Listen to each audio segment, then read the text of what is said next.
माननीय मंत्री जी ने जो अपने उद्बोधन में कहा, ऐसा लगता है कि जैसे राजनीतिक जीवन में माननीय मंत्री जी ही संवेदनशील हैं, बाकी हम लोग असंवेदनशील हैं।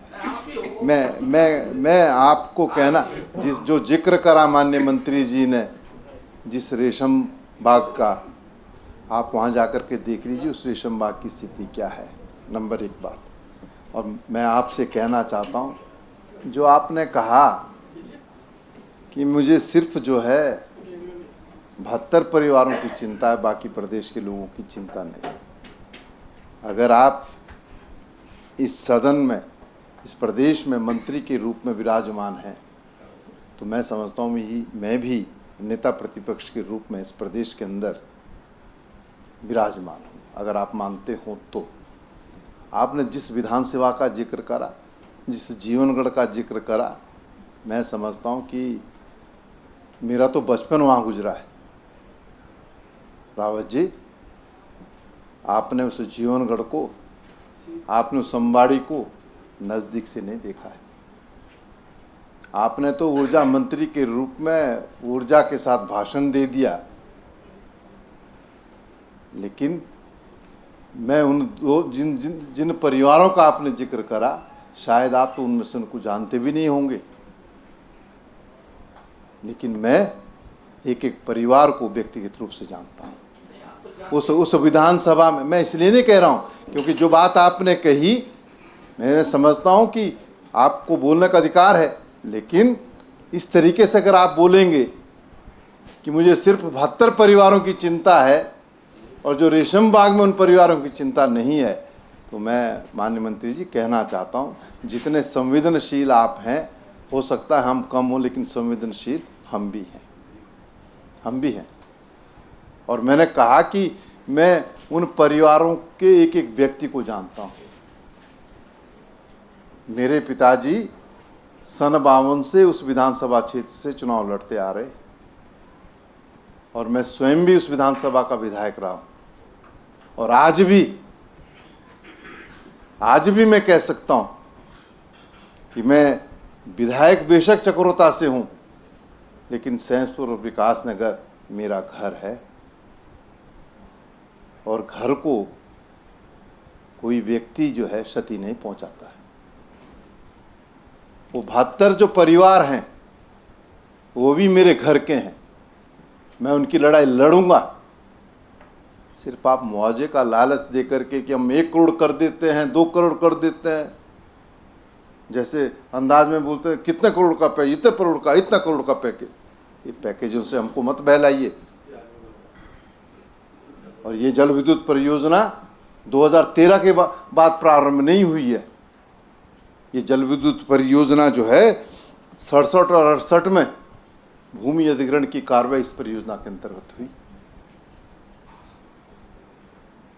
आप भूमि ले लोगे और उनको कहोगे हम तुमको 1.5 करोड़ दे देंगे, कहाँ जाएंगे वो 1.5 करोड़ लेकर के?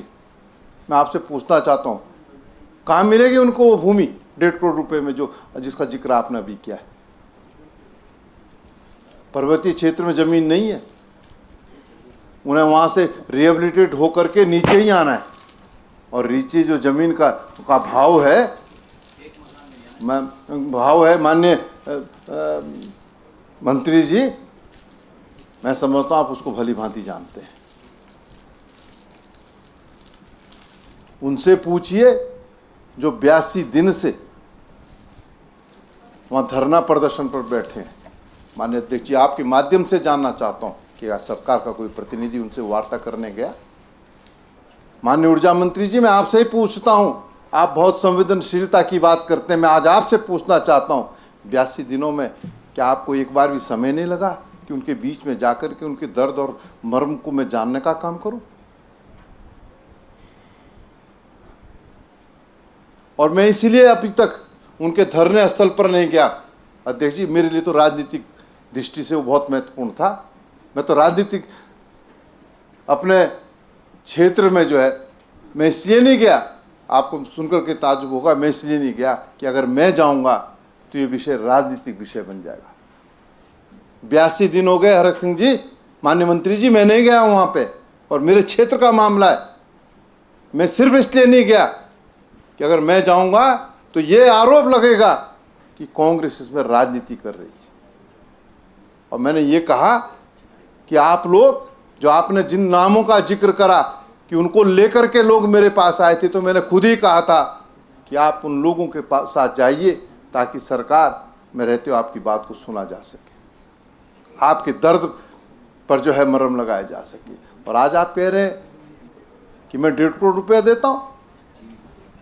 ग्राम लोहारी के लोग स्वाभिमानी हैं, हम जौनसार वार के लोग जनजाति के जरूर हैं हरक सिंह जी, लेकिन हम स्वाभिमानी भी हैं। और हमने कभी उस स्वाभिमान से समझौता करने का काम नहीं किया। राष्ट्रहित, प्रदेश हित, इसको मैं भी समझता हूं।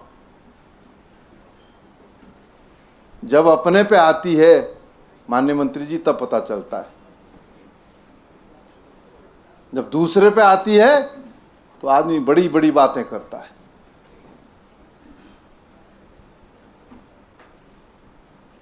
अगर ये बात आपके साथ हुई होती तब मैं पूछता आपको।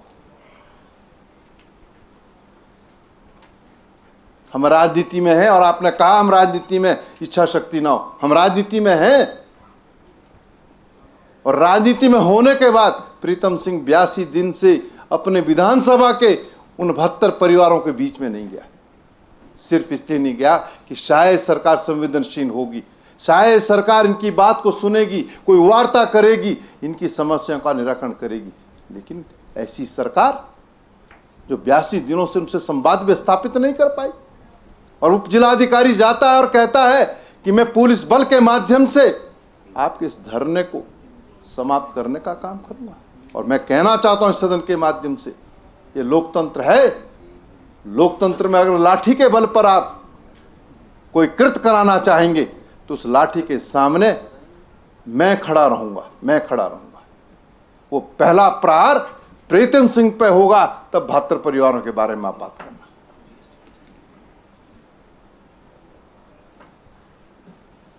मैं समझता था कि मैं जिस विषय को ला रहा हूं, और जितने सीमित शब्दों में मैंने अपनी बात कही थी, मैं समझता था कि ऊर्जा मंत्री जी भी तदनुसार अपनी बात कहेंगे। आप मुझे राष्ट्रभक्ति का पहाड़ा पढ़ा रहे हो, आप मुझे प्रदेश के प्रेम का पहाड़ा पढ़ा रहे हो, आप मुझे जो है ये बता रहे हो कि 272 परिवारों का क्या होगा। प्रीतम सिंह संवेदनशील नहीं उन 272 परिवारों के प्रति। माननीय अध्यक्ष जी,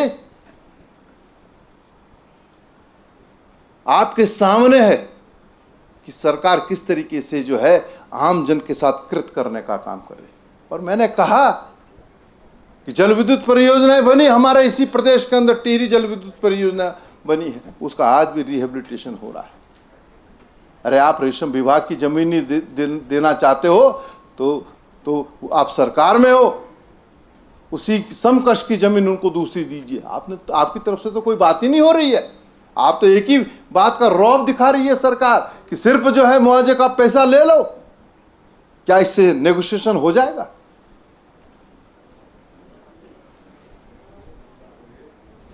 अध्यक्ष जी, ये बहुत गंभीर विषय है, और अधिकारी अगर लाठी के बल पर लोगों को हाँकने का प्रयास करेंगे तो निश्चित रूप से कांग्रेस उसे किसी भी कीमत पर सहन नहीं करे।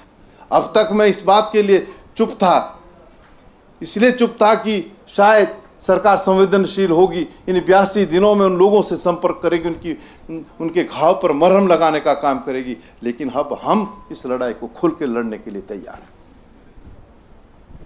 खुल के लड़ने के लिए तैयार हैं। माननीय अध्यक्ष जी, हर चीज को 72 परिवारों के लोगों की भावनाओं से जिस तरीके से सरकार खेलने का काम कर रही है, मैं समझता हूं कदापि उचित नहीं, कदापि उचित नहीं। ऐसा दौर आज अगर प्रीतम सिंह के साथ है तो इस सदन में बैठा हुआ हर साथी जो यहां पर मौजूद है, मैं कहना चाहता हूं ये दौर आपके साथ भी आ सकता है। आपके साथ भी आ सकता है, और तब मैं आपसे, राव जी आपके साथ भी आ सकता है, तब मैं आपसे पूछूंगा कि अब क्यों परिवर्तन हुआ है। प्रश्न वोटर का नहीं होता है। और मैं कहना चाहता हूं, माननीय अध्यक्ष जी, मैं कहना चाहता हूं, मैं ऊर्जा मंत्री जी से कहना चाहता हूं, ऊर्जा मंत्री जी, प्रीतम सिंह को वोटों का लालच नहीं है। मैं बड़ा स्पष्ट कर देना चाहता हूं। अरे वोट जिस दिन वो रिहेबिलिटेट हो जाएंगे वहां से, तो मेरे विधानसभा में थोड़ी रहेंगे। अगर वो जीवनगढ़ में अगर आप उनको रेशम बाग की जमीन दे देते, अगर वो वहां रिहेबिलिटेट हो जाते, तो मेरी विधानसभा के अंग नहीं रहते, मेरे विधानसभा के अंग नहीं रहते। वो तो विधानसभा के जो है दूसरी विधानसभाओं के हो जाएंगे। आज भी अगर आप उनको मुआवजा दे करके, उनको प्रतिकर दे करके अगर वहां से दूसरी जगह शिफ्ट करने की बात करेंगे, तो मेरे क्षेत्र में तो रह नहीं जाएंगे भाई। आप सिर्फ मुझे ये समझ रहे हैं कि प्रीतम सिंह वोटों के लिए जो है इस तरीके का इतना घटिया जो है कार्य करेगा। हमने भी सिद्धांतों की राजनीति की है,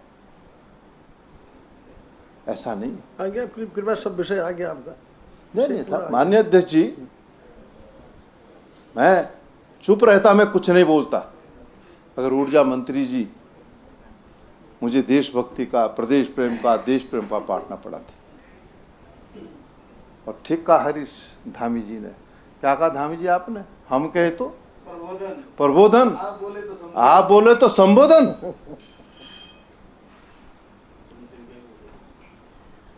तो अध्यक्ष जी, ये अविलंबनीय भी है, लोक महत्व का भी है। इसलिए मैं फिर से कह रहा हूं कि आप सरकार को निर्देशित करें कि जो 72 परिवार वहां पर धरना प्रदर्शन पर बैठे हुए हैं, सरकार उनको जमीन के बदले जमीन देने का काम करे। धन्यवाद।